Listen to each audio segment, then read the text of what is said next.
Welcome to Deep River Farm. Have you ever thought about getting yourself some chickens, but you're just not sure what to look for, what to think about as far as getting chickens? Most people want to try to stick to one particular breed, and that's because they have different reasons for wanting that breed. Some people want egg layers.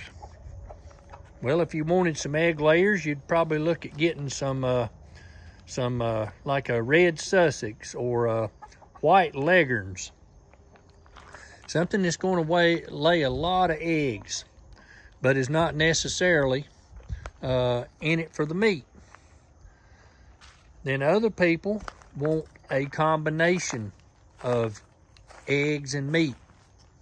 Those types of birds are going to be birds like the breed of Buff Orpingtons, Delaware, New Hampshire, Rhode Island Reds.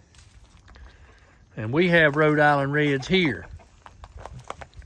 Now, your white Leghorns, if you're into the egg side of it, those white Leghorns are going to lay somewhere between 290 up to about 310 eggs a year. Some people say that's kind of on the high side. Well, if you're feeding them right and they're getting plenty of protein and they're not under any stress, they're going to lay their max. Now, I do the Rhode Island Reds, and the reason I do them is because they're a good meat chicken if I want to eat some once they cycle out, once the hens cycle out of the laying. And they run somewhere between 265 and 280 eggs a year. And so they're a good egg layer, so they're a good combination chicken. And the Delaware, the Buff Orpington, and New Hampshire, they're pretty compatible. They're close to what the Rhode Island Reds would be, but the Rhode Island Reds are a little bit better on the egg laying. Now, say you're into the wanting meat chickens. Well, I would suggest if you're into the meat chickens that you look at the Cornish breed. They got a lot of meat on them. They're more of a stocky chicken. The grain to meat ratio, it doesn't take them long to grow out. And you get a pretty good bang for your buck. A lot of people like the heavier breeds. The Brahmas, light Brahma, dark Brahma, the Australorps, black Australorps. Some of your big heavier breeds. Now, they'll lay eggs now, but their egg laying is not going to be as efficient as your Rhode Island Reds are going to be, or your Delaware or Buff Orpington.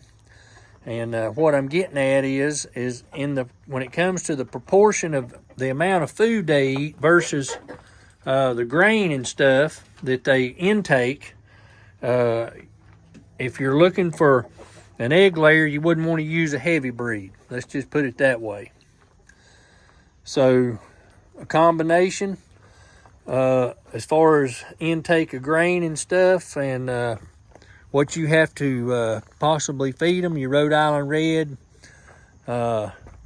chickens and your New Hampshires, Buff Orpington, for the amount of grain that you may need to purchase over the winter if they're not able to scratch around, versus the eggs and so forth for a year-round average, is one of those breeds.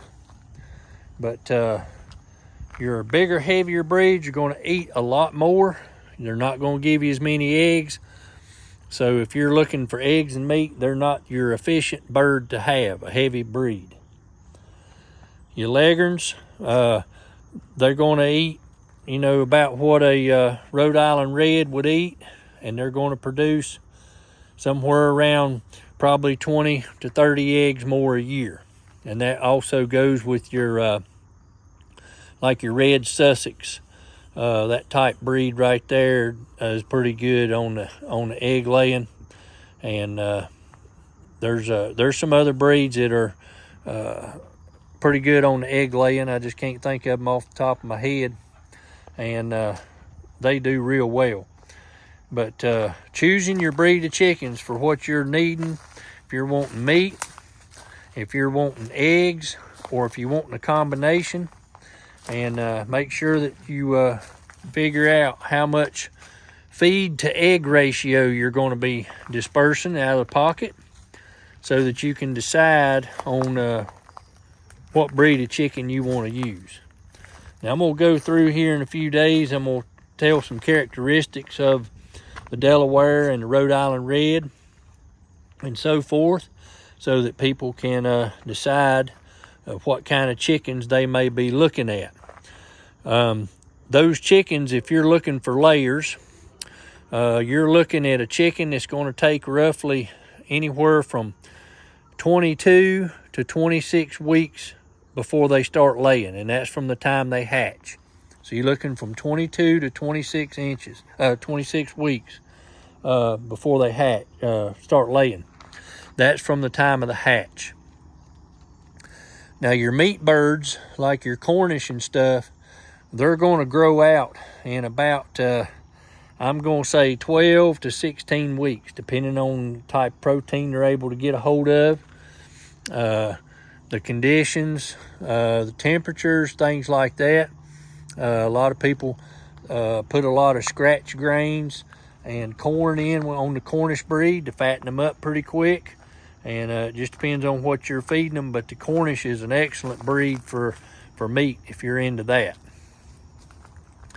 But I just wanted to run all this by you today. A lot of people's asking about different breeds of chickens. What should they get? What should they look for? And so that's about as best as I could describe it. And wanted to put that video out for those that was asking questions about it. I appreciate you joining us today on Deep River Farm. Looks like all of our hens and stuff are pretty much gone to roost. There may be one or two still out. We're waiting on them to go in. We've done picked our eggs up. We got a pretty good little pickup today. And they're really, really good and rich, all this free ranging. Winter time's coming. Naturally, egg production is going to drop off, and that goes because cooler temperatures and the lack of daylight hours. So you'll have to start in the winter time supplementing some artificial light if you want your chickens to even come close to what they've been laying over the summer. I appreciate you joining us today on Deep River Farm. I hope the information on what you're looking for in a chicken has been beneficial to you. Hope it's answered some questions. If you've got any questions, leave a comment. I appreciate you joining us. Have a blessed day.